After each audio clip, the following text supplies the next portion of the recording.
the video. Okay, first and foremost, did everyone get notes? Does everyone have a copy of the notes? Yes. Okay, so today we're building on what we already did. So we've learned about what polynomials are. We've learned how to put them in standard form. We've learned how to find the zeros. We've learned how to factor. Now we're going to take all that stuff and we're going to solve for polynomials. So by the end of the day today, you are going to be able to solve polynomial expressions. Now, the book does graphing and factoring, but we're going to use our shortcut and we're going to use Desmos to graph to find the factors. Okay? Any questions before we get started? Yes, Nathaniel? I don't have the. Oh, you need a paper. Yes. Is there anyone else who needs a paper? Okay. It sounds scarier than it is because we've learned the skills to do this. All right. This is what the textbook has to say about factoring. Factoring a polynomial like ax squared plus bx plus c can help you solve a polynomial equation like ax squared plus bx plus c equals 0. If x minus a is a factor of a polynomial, then the polynomial has a value of 0 when x equals a. If a is a real number, then the graph of the polynomial has a0 as an x-intercept. So this is kind of overviewing everything we've already done. We can factor to find the zeros, which the factored form, remember, is the pieces of the polynomial that we multiply together. So what we're going to do to solve is we're going to break it into its factors. And we're still going to use Desmos to find those factors. Okay? Then to solve, we set them equal to 0 because of that zero product property. If a piece of it equals 0, it all equals 0. So the way we're going to solve polynomials, which is here at the bottom, is we're going to write the equation so it's equal to 0, and then we factor it and find our answers. So those zeros that we've been finding are going to switch from being called zeros to being called solutions or answers. Any questions so far? All right, let's try an example. Oh, I put this on my paper. It's not on yours. This will go on Google Classroom for your reference. This is all the factoring tricks and special rules. Now, as a whole, we're going to use Desmos, so these don't really apply to us, but you might start recognizing some of these. For example, difference of a square, the perfect squares. These you're going to start to see a pattern when we're using Desmos. Okay, so that doesn't apply. So here we go. What are the real solutions of the polynomial equation? Well, step 1 is we're going to set it equal to 0. So what should I do to get this polynomial so it's equal to 0? Right now I have 2x cubed minus 5x squared equals 3x. Any ideas what I should do? I need to get everything to one side, right? Because 0 means the absence of everything. So which side should we move stuff to? The first side, the left side, or the right side? Left side. Or everything to To the left side, right? Why would I move everything over to be with the 2x cubed? because there's less on the right side, just easier. Exactly, there's just less, it's easier. Could I move it all to the other side? Totally. So I'm going to subtract 3x. I'm going to subtract 3x. And I end up with 2x cubed minus 5x squared minus 3x equals 0. Now, I didn't combine any of the coefficients. Remember, the coefficients are the numbers before the x's because each x or variable has a different exponent. If the exponent's different, they can't go together. My Algebra 1 students really want to do that. They really want to say that negative 5x squared goes with 3x. You can't do that. They're two separate things. Just like if I take this box versus this paper, they're two different things, right? This is squared because it has multiple dimensions. Well, it would be filled with volume squared, and this would be area squared, right? You're measuring two different things. That's why you can't just put them together. Hopefully that example helps a little bit. All right. Now to solve it, we have to factor it. So I'm going to open Desmos. Everyone on your computers, go to Desmos. Okay, we're going to type in this function. So I am going to graph, when I get there, 2x cubed.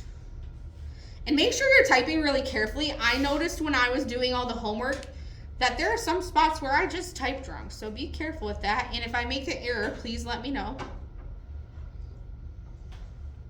So 2x cubed minus 5x squared minus 3x. On Desmos, graph that right now. Can you open Desmos? Okay, so I want you to look on my iPad, okay? So everyone got that? So now we find the zeros to factor. So, and actually they're going to become our answers too. So what are the zeros here? I want when x equals 0. Or sorry, when y equals 0. So I have negative 1/2 or negative 5/10. I have 0 and I have 3, right? So I'm going to use this to factor. So if these are my zeros, when I go into my notes, what do I write as my factors? Can anyone give me one from the graph? Negative 0.5. So the 0 is negative 0.5. So what would the factor be? It's the opposite, right? So it'll be positive. Yep, so x plus 1/2. And here's the reason why. Because when I set it equal to 0, when I do x plus 1/2 equals 0, I subtract 1/2 from both sides. And that's how I get the negative 1/2. Which, when I go back to my graph, is the 0. So we got this one. And remember, I can't write on the Desmos, unfortunately. So who has another factor from this? Blake? Putting a single x in front of the first parenthesis. I agree with Blake. A single x. And I'm going to put it in front just so it doesn't get lost. How did Blake know that we needed a single x? You have 0. Say that again. You have 0. 0, 0. Whenever you have the origin or 0, 0 as a factor, there's just an x. Now, there were 3 zeros, so there should be 3 factors. So what's the last one? 3, 0. 3, 0. So 3 is the 0, so how would I write that as a factor? X minus 3. Now, to solve, you end up setting all these equal to 0. So those zeros on the graph are your solutions. So x equals negative 1/2 because I set each equal to 0. I set x equals to 0, so that's a solution. And I set x minus 3 equals to 0. So I add 3, x equals 3. So what are the real solutions? The real solutions are 0, 3, and negative 1/2. Because you do each part equal to 0. So when you find the zeros on the graph, you're also really finding the solutions. All right, does anyone have questions about that?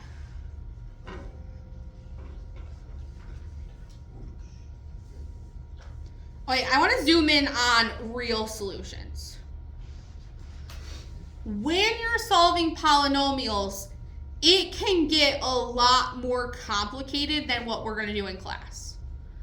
The reason it can get a lot more complicated than what we're doing in class is because of the quadratic formula.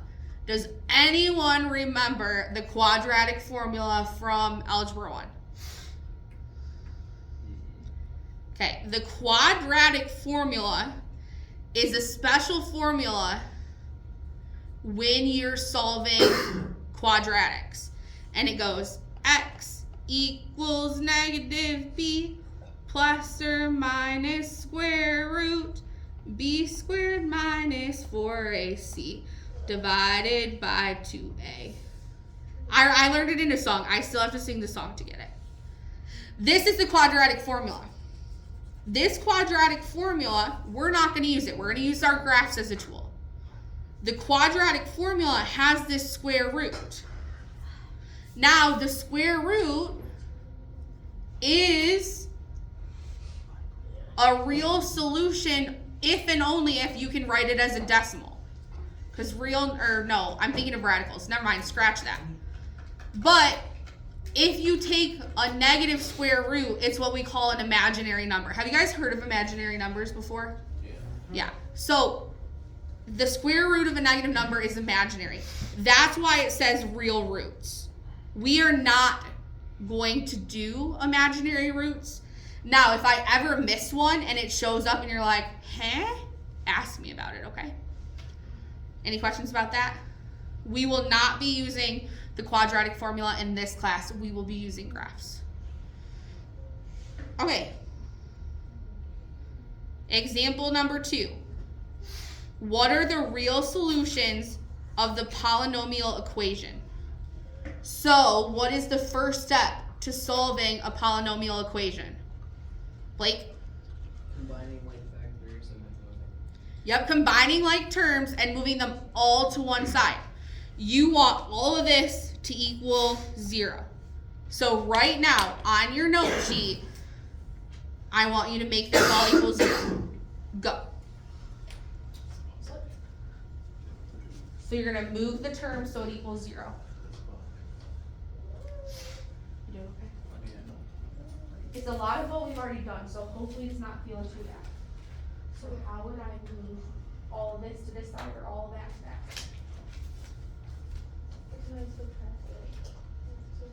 Yeah, if you want to move it to this side, you could subtract. Yeah. So this has different x. Oh, you would have negative 2 minus 4, so it should be negative 6x cubed. How many did it take you to get over? What? You got it moved? Okay. Well, that was not appropriate, so we need to make this equal 0. So move them all to this side or move them all to that side.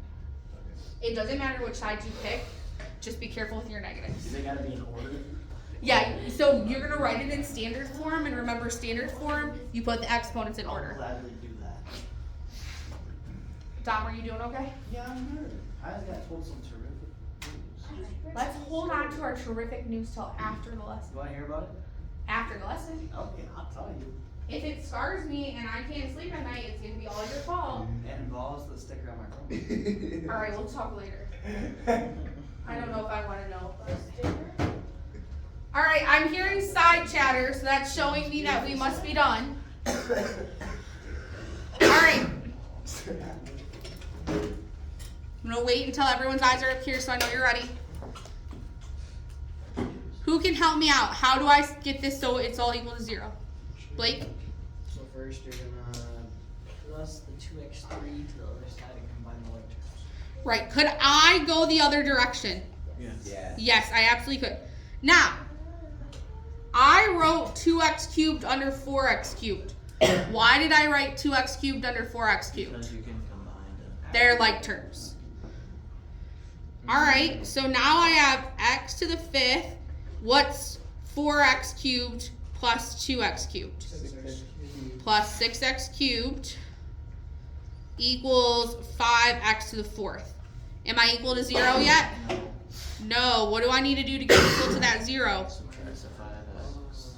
subtract the 5x to the 4th. Make sure that you're keeping, I know it's easier to not say the exponent when we're saying them out loud like that, but make sure you keep it. Subtract 5x to the 4th. Subtract 5x to the 4th. Now, can I combine that with any other terms? No. No. So I just put it in line. And remember, standard form of a polynomial says I put them in order based on their exponents or their degrees. Remember, degree is the fancy name for the exponent. So x to the 5th power minus 5x to the 4th plus 6x cubed equals 0. Do we all agree? If you moved it the other way, your negatives might be a little different. Yes, Blake. When I put it in the graph, it doesn't. Weird. All right, let's look at it. So everyone, let's put it in the graph. So we're going to go to Desmos. We have x to the 5th.